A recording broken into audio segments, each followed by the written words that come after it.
Vamos falar agora com Patrícia Costa, do Departamento Intersindical e Estatística e Estudos Socioeconômicos, o DIEESE. Olá, Patrícia, seja muito bem-vinda. Olá, tudo bem? Tudo bem. Patrícia, eu já quero começar contigo direto sobre esses aumentos praticamente que semanais aí dos itens da cesta básica. Como fica o custo de vida para os brasileiros? Olha, vai ficando cada vez mais difícil comprar alimentos básicos. A gente vem observando esses aumentos já há algum tempo. A carne, por exemplo, ela vem subindo por conta do grande volume exportado, ela vem subindo já há uns 3 anos. Porém, em 2020, vários outros produtos também tiveram seus preços elevados e, com isso, a cesta básica ela teve um aumento muito grande, muito maior do que o nível de inflação médio medido pelo país. Então, realmente, isso coloca a situação da população brasileira, se coloca para a população brasileira uma situação muito grave. Como viver com uma renda menor por conta da pandemia, da precarização, da ausência de emprego e ter que gastar uma parcela grande da renda para comprar os alimentos que ela comprava há 2, 3 anos atrás a um preço bem menor. Então, realmente é um desafio que se coloca e é um desafio que necessita muito da presença do governo para poder auxiliar nesse momento. Patrícia, você mencionou a carne. Mas sei que outros alimentos tiveram altas expressivas, né? O óleo de soja, por exemplo. Conta pra gente quais hoje são os principais vilões da cesta básica.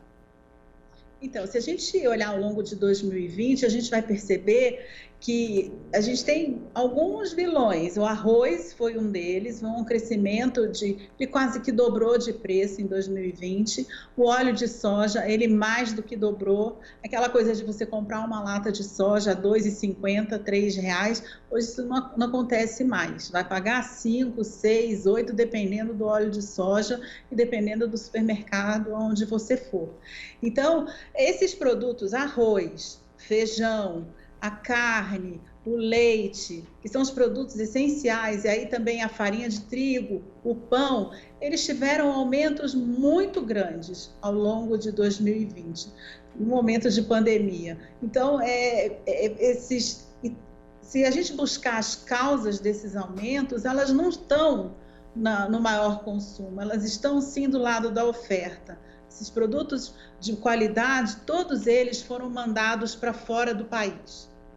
E isso no momento de pandemia. E aqui dentro o que restou foi um produto com uma menor oferta e um maior preço, então, para a população. Pois é, Patrícia, é exatamente sobre essa questão que eu agora quero repercutir com você. Você tocou nesse momento crucial da pandemia, né?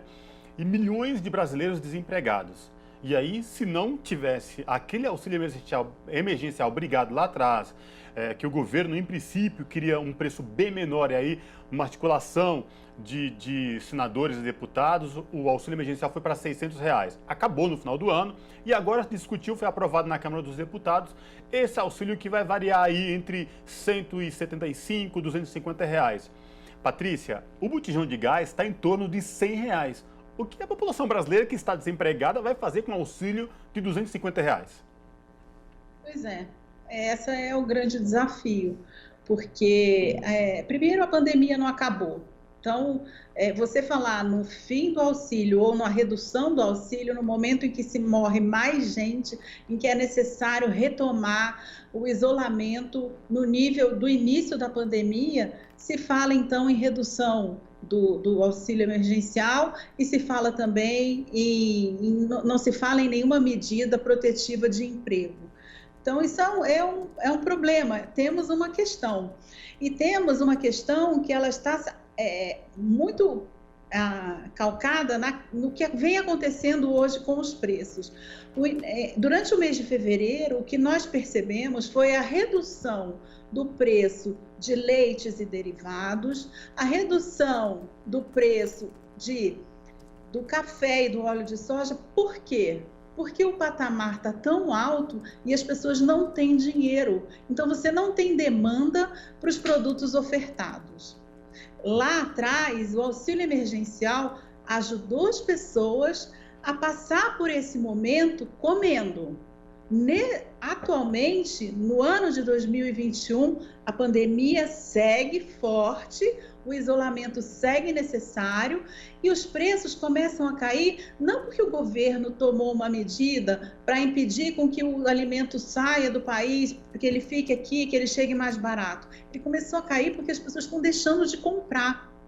É simples, você tem uma renda pequena, você precisa escolher se você vai pagar a conta de luz, se você vai comprar o gás para cozinhar, se você vai comprar o alimento. Se você não paga a conta de luz, o alimento vai estragar. Se você não paga o gás, você não vai conseguir cozinhar. Então, os serviços essenciais sobem de preço e os alimentos sobem de preço. O que acontece? Você vai ter que escolher o que você vai consumir. Então, esse é um problema para essas famílias de baixa renda, porque elas vão comer e vão comer menos. Vão ter que escolher se elas vão ter que tomar café da manhã ou se elas vão almoçar, qual a refeição elas vão ter que pular. E isso é extremamente complicado nesse momento em que o vírus está num alto nível de contágio, onde as pessoas precisam ter seus corpos numa máxima imunidade para se tentar não ficar doente, porque o sistema de saúde também está em colapso. Então, eu diria que a gente vive um momento muito complicado. E é necessário uma postura diferente do governo. Veja, ano passado, os alimentos subiram, e a causa desses aumentos, apesar de muitos falarem que foi por conta do auxílio emergencial, a causa dos aumentos esteve, sim, no lucro do agronegócio. Então, o exportador, o produtor de soja, o produtor de carne, mandou toda a produção boa para fora do país. Por quê? Porque o dólar estava a 5,50. Então, quando ele vende o produto dele lá fora, ele ganha mais em reais, porque na hora que ele vai converter o dólar por real, ele ganha mais. Então, quando a taxa de câmbio ela está assim, ela é extremamente favorável à exportação. E foi isso que aconteceu. Nós exportamos um volume imenso de arroz, sem ter aqui nenhuma política que garantisse estoque mínimo, que garantisse preço mínimo ao consumidor. Nós exportamos soja, nós exportamos carne, nós exportamos café, exportamos açúcar e seguimos exportando.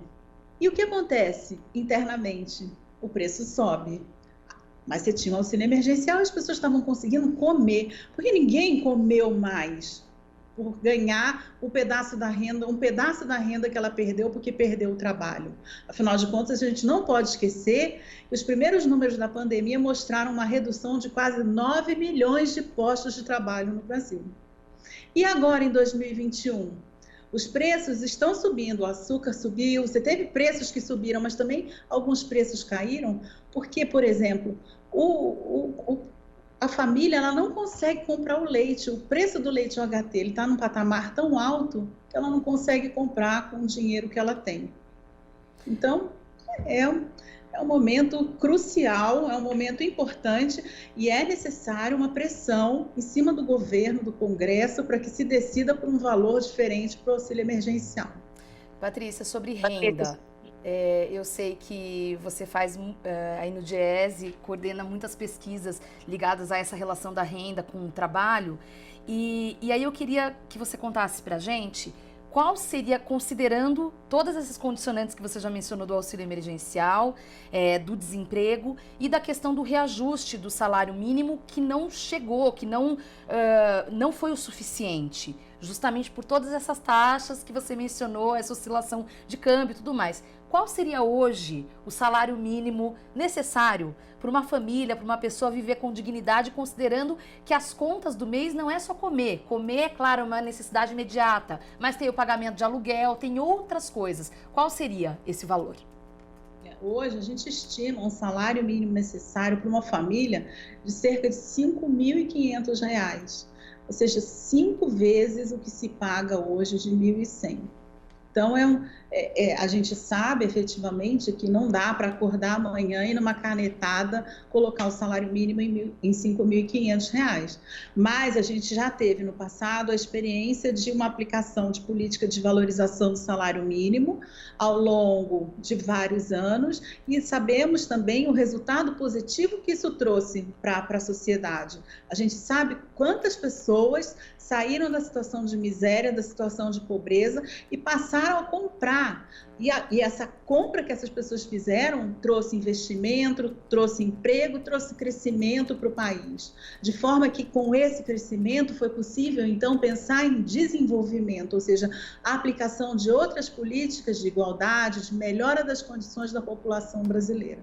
Eu acho que nesse momento falta, então, pensar na população brasileira. O que é necessário para tornar o Brasil nação? É a posição que ele ocupa lá dentro ou é o bem-estar da sua população aqui dentro? Como que as pessoas estão vivendo hoje? Como que está o nosso mercado de trabalho? Altamente precarizado. Quem pagou o preço pela perda de emprego? As famílias mais pobres. Quem paga o preço por não comer? A família mais pobre. Então, chega de penalizar um segmento importante e grande da população brasileira. É hora de se fazer políticas para essas famílias, para que elas possam viver com dignidade no momento em que o governo é chamado a proteger a sua população por conta dessa pandemia que vem acontecendo.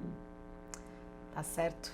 E com isso, encerramos aqui a participação com a economista Patrícia Costa, supervisora de pesquisas do Departamento Intersindical de Estatística e Estudos Socioeconômicos, do DIESE. Patrícia, prazer falar contigo por aqui também. Boa noite e até uma próxima oportunidade. Muito obrigada mesmo.